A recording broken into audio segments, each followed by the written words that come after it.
1992 সালে জামালপুরে এসেছিলাম চীনাডলিতে। হাত তুলে দুয়ার বাহাসে দেখলাম বেশ বড় বড় মাওলানা। আমি জামালপুরের প্রায় স্বভাবই ভালোবাসি। ইতিপূর্বে যত বাহাসে বসেছি সব জায়গায় গণ্ডগোল, শুধুমাত্র জামালপুর চীনাডলির সেই বাহাসে কোনো গণ্ডগোল ছিল না। যারা উপস্থিত ছিলেন সবাই পায়জামা পাঞ্জাবি পরেছিলেন, সবার মাথায় টুপি ছিল, দেখতে আমাকে খুব ভালো লাগছিল।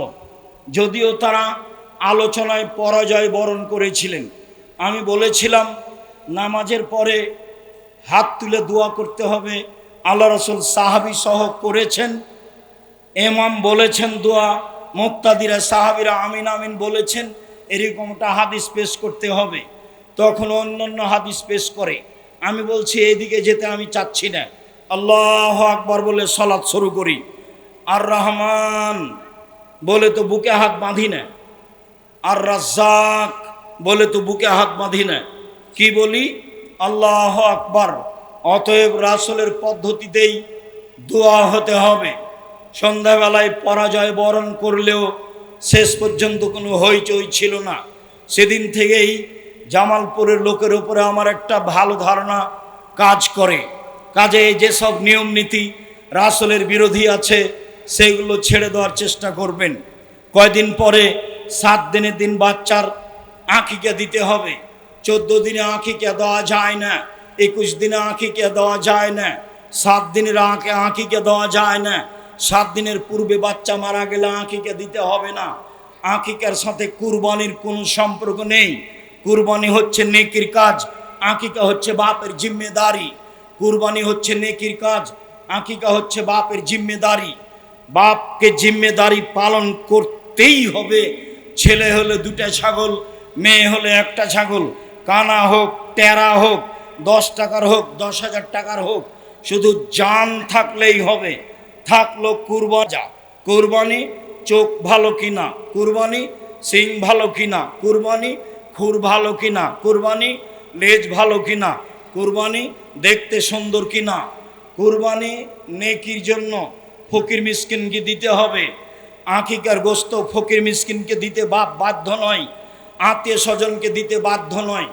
আকিকার গোস্ত আপনার নিজস্ব গোস্ত, আপনি খাবেন কি দিবেন সেটা আপনার ব্যাপার। সম্মানিত দিনী ভাই বোন, 7ম দিনে আকিকা। কোনো এক সময়ে খাতনা দিতে হবে, বাপের জিম্মেদারি। মুসলমানের বৈশিষ্ট্য 5টি। 1 খাতনা করা, 2 হালাকুল আনাতে নিচের লুম পরিষ্কার করা, 3 কাসফুল আজফারে নখ কেটে ফেলা। নখ কাটতেই হবে, ছেলে হোক মেয়ে হোক। যদি নখ বড় থাকে তাহলে মেয়ে আদর্শ শিখতে পারেনি, পিতা অযোগ্য দায়িত্ব পালন করতে পারে না। সম্মানিত দিনী ভাই বোন, আপনাকে খাতনা দিতে হবে, ছেলের বাধ্য।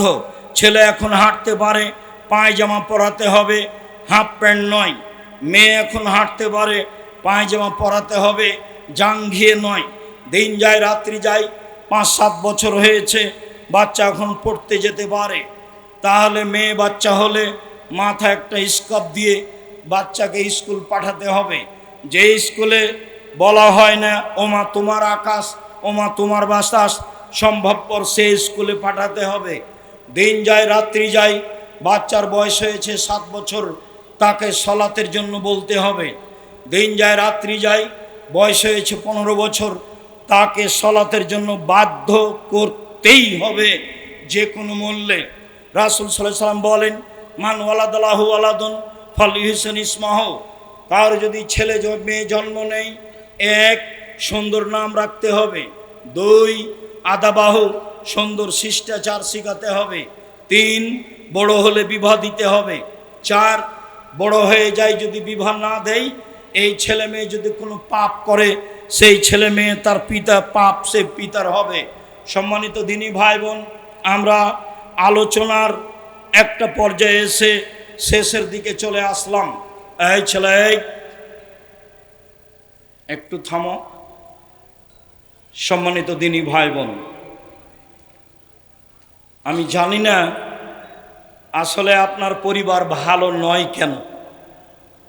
আমার তো মনে হয় যে আপনি ভালো নন, সেই জন্য পরিবার ভালো নয়। আমি তো কোরআন হাদিস অনুপাতে এটাই বুঝি যে আপনার ছেলে মেয়ে ভালো নয় কেন, আপনি ভালো নন সেই জন্য। আপনার চরিত্রের ঠিক ঠিকানা নেই, আপনি মাথায় টুপি দিয়ে দোকানে বসে আড্ডা পিটেন, অথচ আমি 90 সাল থেকে বলে আসছি 4টে জিনিস করতে হবে।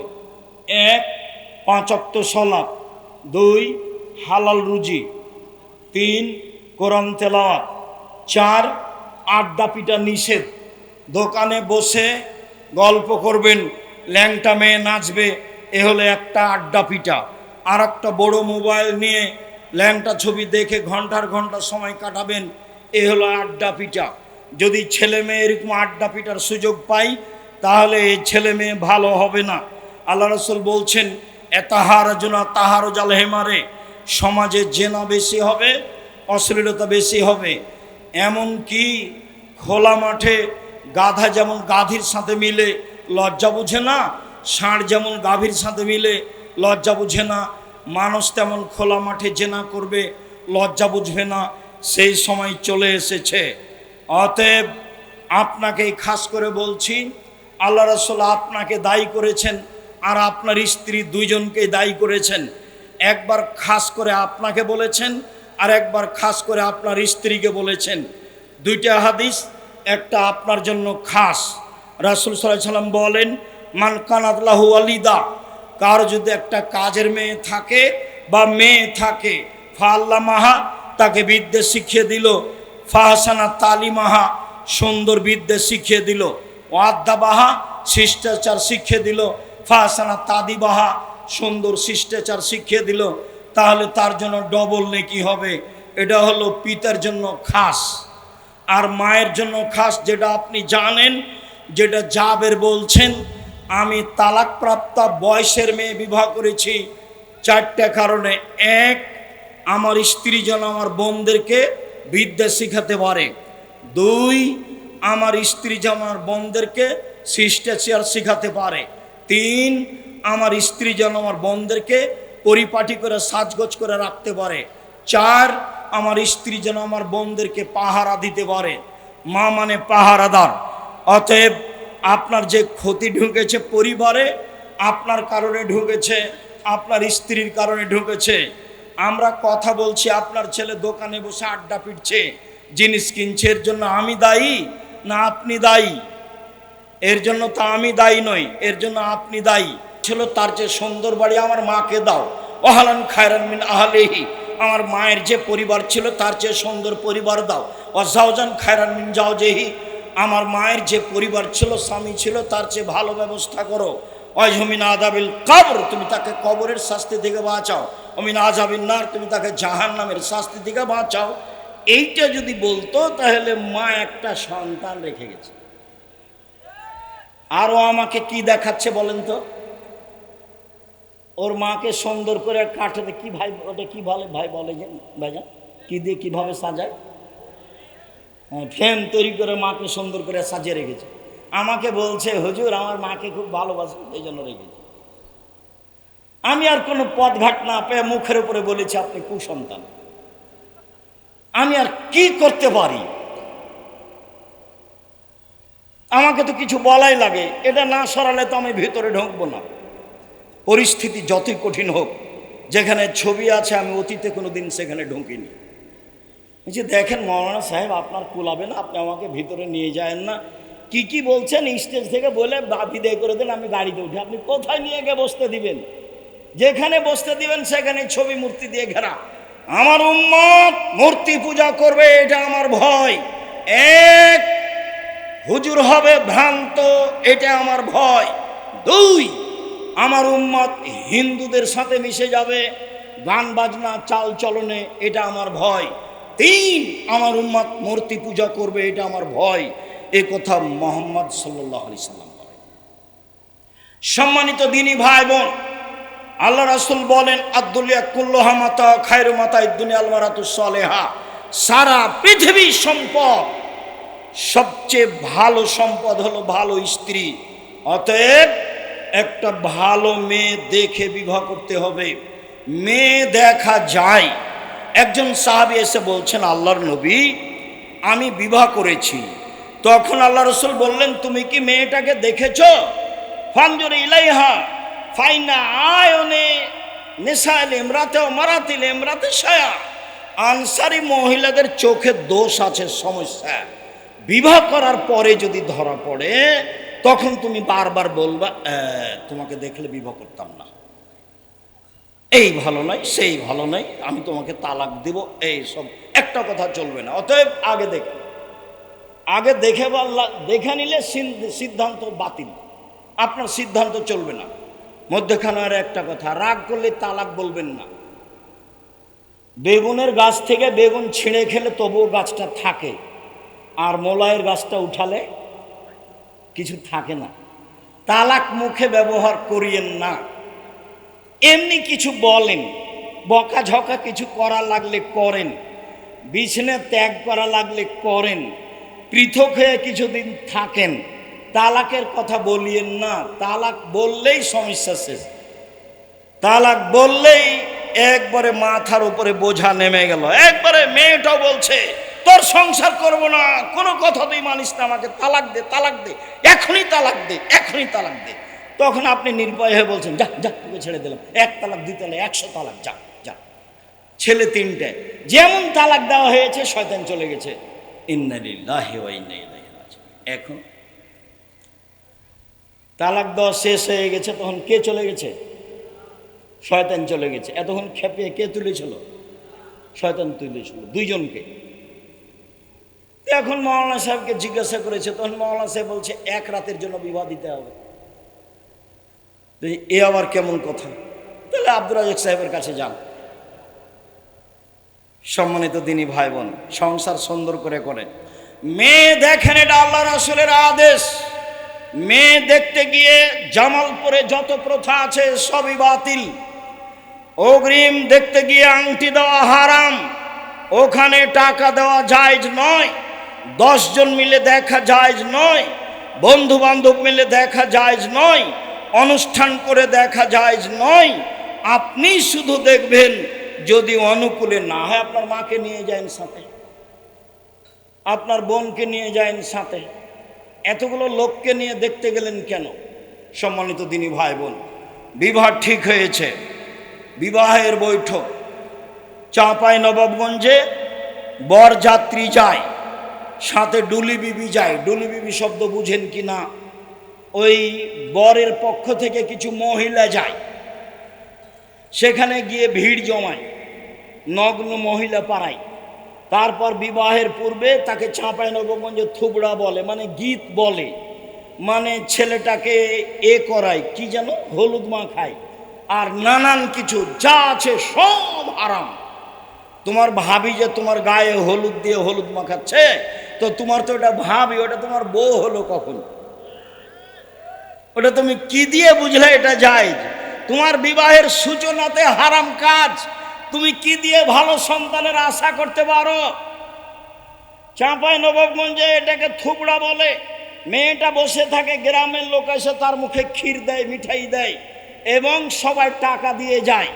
ও তো স্ত্রীর মুখে ক্ষীর তুলে দিতে হবে, মিঠাই দিতে হবে, সারা গ্রামের লোক কি করে তার মুখে মিঠাই দিতে পারে? এই নীতি হারাম। আমি আপাতত আজকের মতো জামালপুরের বিবাহের কোনো নিয়মকানুন আমার জানা নেই। আমি যা 2-1 বলছি চাঁপাইনবাবগঞ্জের ভিত্তিতে বলছি। যাক, বিবাহের বৈঠক শুরু হয়েছে। জি, বিবাহের বৈঠক শুরু হয়েছে। বরযাত্রী এত যাবে না, অল্প কয়েকজন যাবে। কেন? মেয়ের বাপের 10টা টাকা খরচ হবে, এরকম কোনো কোরআন হাদিস দিয়ে প্রমাণ করা যায় না। তুমি যে এতগুলো লোক নিয়ে গেছো, বন্ধু বান্ধব বরযাত্রী নিয়ে গেছো, তোমার বাপের কাছ থেকে কিছু টাকা নিয়ে যাও, 2-4 লাখ দিয়ে তোমার শ্বশুরকে দিয়ে বলিও, আব্বা এই যখন থাকলো খরচ করবেন। কেননা তোমার শ্বশুরের 10 টাকা খরচ হবে, এর প্রমাণ আমরা পেশ করতে পারিনি, বের করতে পারবো না।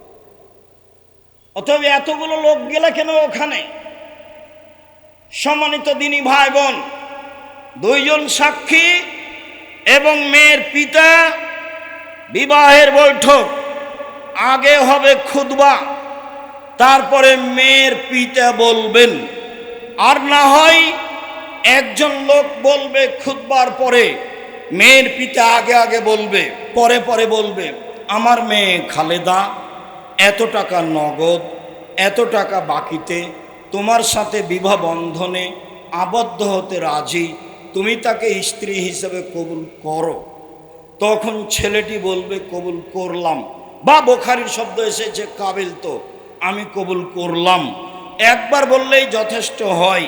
গুরুত্বপূর্ণ কথা আল্লাহ রাসূল 3 বার বলতেন, আমার মেয়ে খালেদা এত টাকা নগদ, এত টাকা বাকিতে তোমার সাথে বিবাহ বন্ধনে আবদ্ধ হতে রাজি, তুমি তাকে স্ত্রী হিসেবে কবুল করো। কবুল করলাম, দুজন সাক্ষী শুনবে। আমার মেয়ে খালেদা এত টাকা নগদ, এত টাকা বাকিতে তোমার সাথে বিবাহ বন্ধনে আবদ্ধ হতে রাজি, তুমি তাকে স্ত্রী হিসেবে কবুল করো। ও বলবে কাবিল, তো গ্রহণ করলাম। এই হলো বিবাহ। এখন দাঁড়িয়ে ওয়ালিমার দাওয়াত দিতে পাবে না, এটাও না জায়েজ। মেয়ের কাছে বিবাহ পড়ানো হারাম। এবার একটু গায়বান্ধা থেকে আসি 1 মিনিট। গায়বান্ধার নিয়মে বর কেবলা মুখে বসে থাকবে, রুমাল মুখে দিয়ে। যদি বর কথা বলে তাহলে বৈঠকের লোক খেপে যাবে, ছি ছি ছি ছি, কেমন হোঁস মোটা এই ছেলে, বিবাহ দেওয়া হবে না এখন দিয়ে। অনেকে খেপে বিবাহ থেকে উঠে যাবে, বর কথা বললো যে। আরে বর টাকা দিবে মোহর, বর কথা বলবে না তো কে কথা বলবে? তার গার্জেনেরা আছে অবশ্যই বলতে পারে, কিন্তু বর বলা অপরাধ, এটা কে বললো? বরকে মুখ বন্ধ করে কেবলা মুখে বসে থাকতে হবে, এটা কে বললো? চলেন 1 মিনিট। মেয়ে যেখানে আছে সেখানে বিবাহ পড়াতে গেছে, গিয়ে বলছে অমুক নেবাসী অমুক তোমাকে বিবাহ করতে এসেছে, এত টাকা নগদ বাকিতে, তুমি তাকে স্বামী সত্ত্বে কবুল করো। তখন মেয়েটি বলল কবুল করলাম। 3 বার বলার পরে এবারে কয়েকজন লোক যেখানে বরযাত্রী বসে আছে সেখানে আসলো, এসে দাঁড়িয়ে আছে। তো বসে থাকা লোকগুলি বলছে, আপনারা কে? আমরা এই বিবাহের উকিল। মেয়ে কবুল করেছে? জি করেছে। আপনারা শুনেছেন? জি শুনেছি। তাহলে বসেন।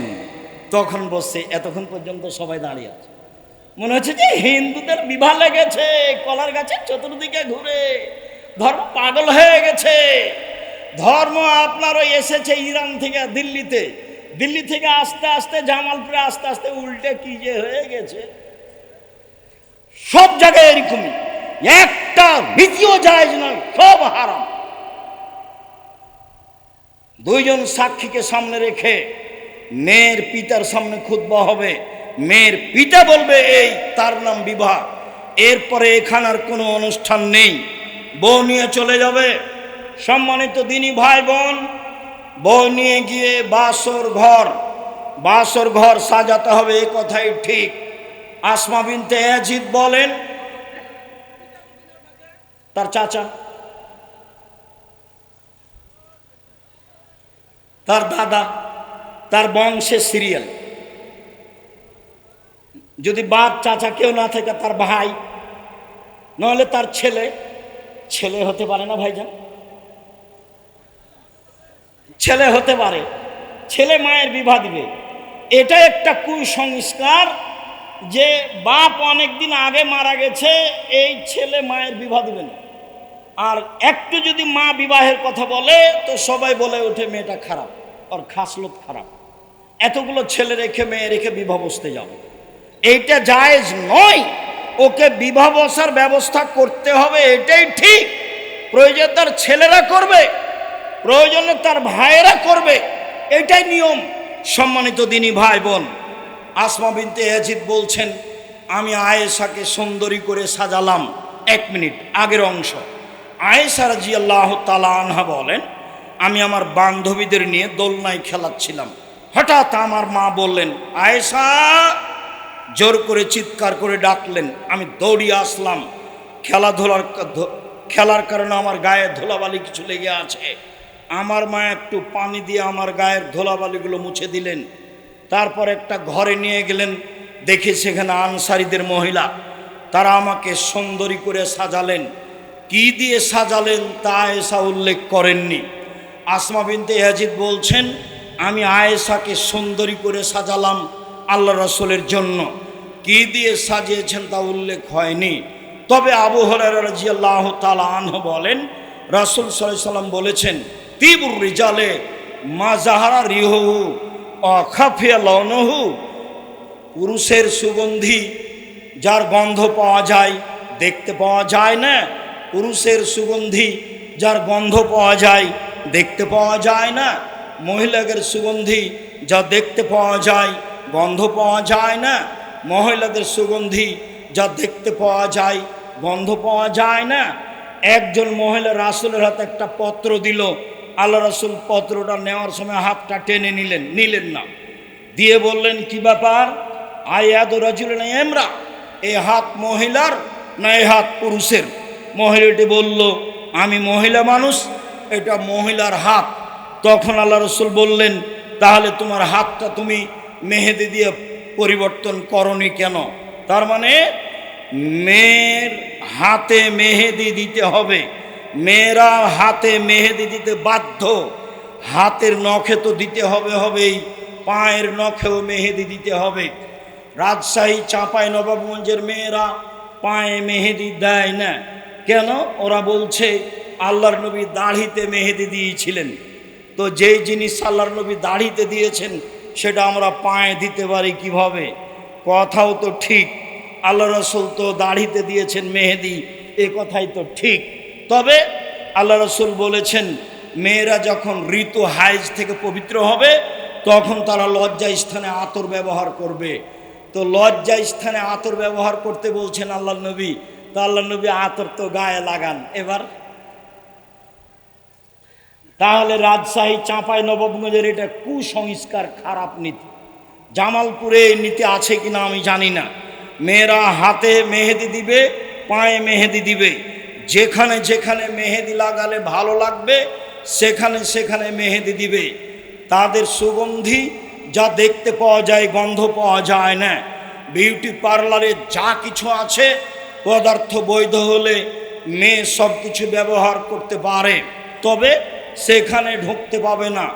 ওই মেয়ে মানুষের সামনে তার মাথার চুল খুলে, অঙ্গ প্রত্যঙ্গ খুলে বিউটি পার্লারে বসে এগুলি ব্যবহার করা হারাম। উল্লেখ্য যে রাসূল সাল্লাল্লাহু আলাইহি সাল্লাম কয়েকটা জিনিস উল্লেখ করেছেন। পৃথিবীর মানুষ শুনে রেখো নবীগণের বৈশিষ্ট্য, পৃথিবীর মানুষ শুনে রেখো নবীগণের খাসলাত, অভ্যাস। এক, কাশু সারেব, মোচ কেটে ফেলা। মোচে ব্লেড ব্যবহার করা যাবে না, কেঁচি দিয়ে কেটে ফেলতে হবে। দুই, লোহা, দাড়ি বড় করতে হবে। দাড়ি চেঁচে ফেলাও হারাম, ছোট করাও হারাম। দাড়ি চেঁচে ফেললে চোখের পাওয়ার কমে যাবে, দাড়ি চেঁচে ফেললে স্ত্রী মিলনের ক্ষমতা কমে যাবে, দাড়ি চেঁচে ফেললে মহিলাদের সাদৃশ্য হবে। এই জন্য আল্লাহ রাসূল এটাকে অভিশাপ করেছেন, এতে মহিলাদের সাদৃশ্য হয়। দাড়ি ছেড়ে দিতে হবে, ছোট করা চেঁচে ফেলার কোনো সুযোগ নেই। তিন, ইন্তেকাসুল মায়ে, অজু গোসলের সময়, পেশাব পায়খানা থেকে উঠার সময় পানি দিয়ে পবিত্রতা অর্জন করতে হবে। আগে ঢেল টিস্যু পেপার পরে পানি, এই নিয়ম মিথ্যা। আগে ঢেল টিস্যু পেপার পরে পানি, এই নিয়ম মিথ্যা। সরাসরি ঢেল দিয়ে, সরাসরি পানি দিয়ে পবিত্রতা অর্জন করতে হবে।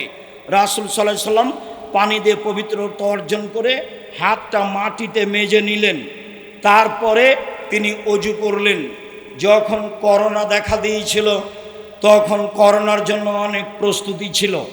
আমি গেছি ব্যাংকে, ম্যানেজার সাহেব সামনে চেয়ারটা রাখেননি, যে ভাইজান চেয়ারটা কি হলো? আপনি তো কথা মানবেন না, এখানে বসলে অসুবিধা আছে ভাইজান। আচ্ছা ঠিক আছে, আমি দূরেই বসছি। তো আপনার ঢোকার সময় আপনার ছেলেরা বলছে আমার হাতে যেন কি লাগাতে চাই। শোনেন, ইসলাম ধর্ম পাগল নয়। এরা যে নীতি পালন করছে তার চেয়ে অনেক দামি ইসলামী নীতি। তা হলো আল্লাহ রাসূল বলছেন, ঘুম থেকে উঠে হাতটা পানিতে ডুবাতে পাবে না, আগে ধুইতে হবে 3 বার ভালো করে, তারপর অজু করতে হবে। অজুর সময় কবজি পর্যন্ত 3 বার ধুইতে হবে, তারপর মুখে পানি দিতে হবে। মানে এই হাতে পানি নিয়ে মুখে দিতে হাতকে এত প্রস্তুতি নিতে হচ্ছে। প্রথমেই ঘুম থেকে উঠে ধুইতে হয়েছে ভালো করে, আবার অজু করার সময় 3 বার কবজি পর্যন্ত ধুইলাম। এই ছেলে দেখো তো, এই ছেলে, যারা আপনার পাশ থেকে উঠছে ও তো কথা বুঝতে পারে না, পরিবেশ যেন কন্ট্রোলে থাকে, এটা আপনি খেয়াল করবেন।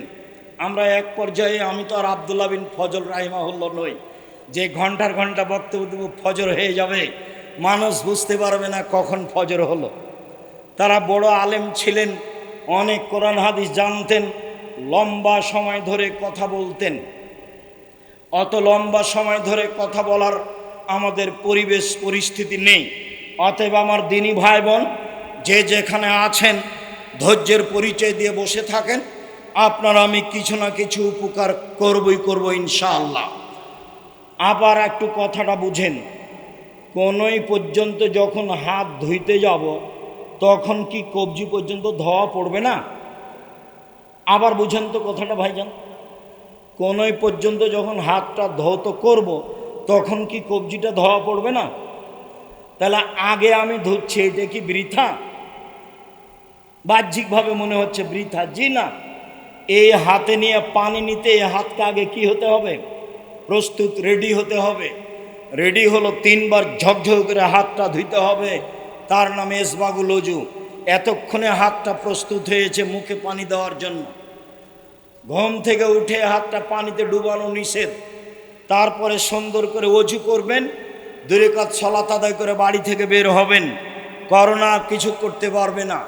ঢাকাতে এক লোককে দেখতে গেছি, তোর ছেলে মেয়ে দরজায় দাঁড়িয়ে আছে, আমাকে বলছে হুজুর আপনি ভিতরেই যায়েন না, দয়া করে আপনি ভিতরেই যান না, দয়া করে আপনি ভিতরেই যায়েন না।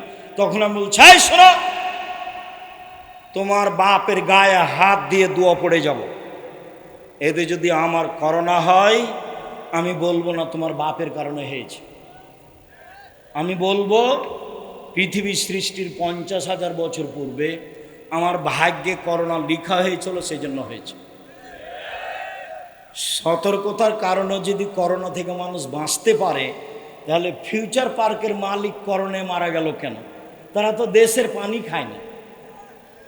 আর করোনার রোগীর অবশিষ্ট খাদ্যগুলো সামনে ফেলে দিলে কে খাচ্ছিল ভাইজান? না, ফকির টকির মানুষ, ফকির খাচ্ছিল। ওকে করোনা তাজা ঘুরে বেড়াচ্ছে। আল্লাহ রাসূল বলছেন, আল্লাহ রাসূলের কথাকে দাম দিতে। আল্লাহ রাসূল বলছেন, লাম্মা খালাকাল্লাহুল খালকা, যখন আল্লাহ প্রাণী সৃষ্টি করলেন তখনই 4টে জিনিস লিখে দিয়েছেন, হায়াতাহা, মাউতাহা, রিজকাহা, মাসায়বাহা। 1 তার জীবন, 2 তার মরণ, 3 তার রুজি, 4 তার রোগ ব্যাধি। পৃথিবী সৃষ্টির 50,000 বছর পূর্বে আমার তাকদিরের রোগ ব্যাধি লেখা আছে। একে ঠেকানোর কোনো পথ নাই, একটাই পথ, দোয়া। খুব যদি কান্নাকাটি করে দোয়া করেন তো যেটা লেখা আছে ওটা কেটে দিয়ে আল্লাহ নতুন করে লিখে দেবেন। যেটা আপনি চাচ্ছেন সেটা খুব কান্নাকাটি করে দোয়া করলে একটু পরে আসছে সেই কথা, এটা আল্লাহ লিখে দিবেন। সম্মানিত দিনী ভাই বোন, এইবার বাসর ঘরে সাজানো হয়েছে, মা খালা ফুফু সাজাবে। বাসর ঘরে স্ত্রীর মাথায় হাত দিয়ে দোয়া পড়তে হবে, আল্লাহুম্মা ইন্নী আসআলুকা খায়রাহা ওয়া খায়রা মা জাবালতাহা আলাইহি। আল্লাহ, এই স্ত্রীর কল্যাণ চাচ্ছি, যে কল্যাণ দিয়ে তাকে সৃষ্টি করা হয়েছে সেইটা চাচ্ছি। অযুবকা মিন শাররিহা, তার অনিষ্ট হতে বাঁচতে চাচ্ছি। অযুব মিন শাররি মা জাবালতাহা আলাইহা, যে ক্ষতি দিয়ে তাকে সৃষ্টি করা হয়েছে সেই ক্ষতি হতে বাঁচতে চাচ্ছি। এরপরে 2 রাকাত সালাত, এরপরে দাম্পত্য জীবন। শুনুন, আল্লাহ রাসূল বলছেন, কোনো মানুষ যখন তার স্ত্রীর কাছে আসবে তখন বলবে, বিসমিল্লাহ আল্লাহুম্মা জান্নিবনা শায়তান ওয়া জান্নিবিশ শায়তান মা রাযাকতানা। হে আল্লাহ, তুমি আমাকে আর আমার স্ত্রীকে শয়তান থেকে বাঁচাও, আর আমাদের মিলনে যেই সন্তান হবে সেই সন্তানকে তুমি শয়তান থেকে বাঁচাও। এরপরে সকালে হবে ওয়ালিমা, 1 দিন 2 দিন 3 দিন হতে পারে। ওয়ালিমায় ধনী গরিব মানুষ সবাই থাকবে। যদি শুধু ধনী মানুষ থাকে তাহলে এই খাদ্য সবচেয়ে নিকৃষ্ট খাদ্য, এটা ফেলে দিতে হবে, কুকুরে খেয়ে নেবে। কোনটা অলিমা ফেলে দিতে হবে? যে অলিমায় শুধু ধনী মানুষকে দাওয়াত দেওয়া হয়েছে, গরিব মানুষ নেই, সেই অলিমা আল্লাহ রাসূল বলছেন আশার উত্তম, সবচেয়ে নিকৃষ্ট খারাপ খাদ্য। তো সবচেয়ে নিকৃষ্ট খারাপ খাদ্য ওটা রাখবেন কেন? ফেলে দেন, এটা কুকুরে খায়। নইলে ধনী গরিব সবকেই থাকতে হবে, সবাই খেয়ে দোয়া পড়বে, বারাকাল্লাহু লাকা ওয়া আলাইকা ওয়া জামা বাইনাকুমা ফি খায়রিন, তোমার উপরে আল্লাহ বরকত দান করুক, তোমাকে আল্লাহ বরকত দেখ, তোমাদের দুইজনকে আল্লাহ কল্যাণের উপরে রাখুক। সম্মানিত দিনী ভাই বোন, এবার পেটে বাচ্চা আসলো বা আসেনি, দুইজন মিলে বলবেন, এই ছেলে এই শোনো খেয়াল করে। উপস্থিত দিনী বোন, গল্প বন্ধ করেন। 10 বছর হলো বিবাহ, সন্তান তো হয়নি, তো ঢংও তো একটু পরিবর্তন হয়নি। কথা বলছেন কেন? এসে চলে গেলেন কেন? আমি তো আপনার জন্য এসেছি, আর অনেক পথ অতিক্রম করে এসেছি, আবার অনেক পথ অতিক্রম করে যাব, গিয়ে ক্লাসে বসবো ইনশাআল্লাহ। এভাবেই দিন কাটছে, আমি আপনার জন্য এসেছি। এখন আপনি বলবেন, রব্বে হাবলি মিন লাদুনকা যুরিয়াতান তাইয়্যিবা ইন্নাকা সামিউদ দুআ, হে আল্লাহ তুমি আমাকে একটা সুসন্তান দাও, তুমি তো দোয়া কবুল করো। রব্বে হাবলি মিন লাদুনকা যুরিয়াতান তাইয়্যিবা, হে আল্লাহ তুমি আমাকে একটা সুসন্তান দাও, তুমি তো দোয়া কবুল করো। দিন যায় রাত্রি যায়, পেটে বাচ্চা আসলো, বাহিরে যাবেন না, হাটে বাজারে যাবেন না, ল্যাংটা ছবি দেখবেন না, যা কিছু খারাপ দেখবেন এই বাচ্চার উপরে সেই প্রতিক্রিয়া যাবে। কাজেই স্বামীর সাথে কক্সবাজার বেড়াতে যাবেন না, পেটে বাচ্চা আছে। আপনার ওই এতে যাবেন না, চিড়িয়াখানায় যাবেন না, বাজারে যাবেন না। দেবর আছে, ভাসুর আছে, শ্বশুর আছে, বাপ আছে, গ্রামবাসী আছে, ভাতিজারা আছে, ভাইয়ের ছেলে আছে, বোনের ছেলে আছে, কত মানুষ আছে আপনার বাজার করার জন্য। আপনি কেন বাজারে যাবেন? এদেরকে বললেই তো বাজার করে দেয়। কথা বোঝা যায়নি মনে হয়। আপনি পেটে বাচ্চা নিয়ে বাইরে যাবেন না। শুনুন, আকাশে চন্দ্রগ্রহণ, এখন পেটে বাচ্চা আছে, তাই শাশুড়ি বলছে, মায়ে বলছে, শুয়ে থাক, কোথাও যাস না, কোনো কাজ করিস না, কোনো কাজ করিস না, সূর্য চন্দ্রগ্রহণ লেগেছে, বাচ্চার ক্ষতি হয়ে যাবে। এটা হলো কুসংস্কার, নোংরা নীতি, হারাম। এগুলো পড়লেই মুকসেদুল মুমিনিন বইয়ের হেডলাইনের কথা মনে পড়ে।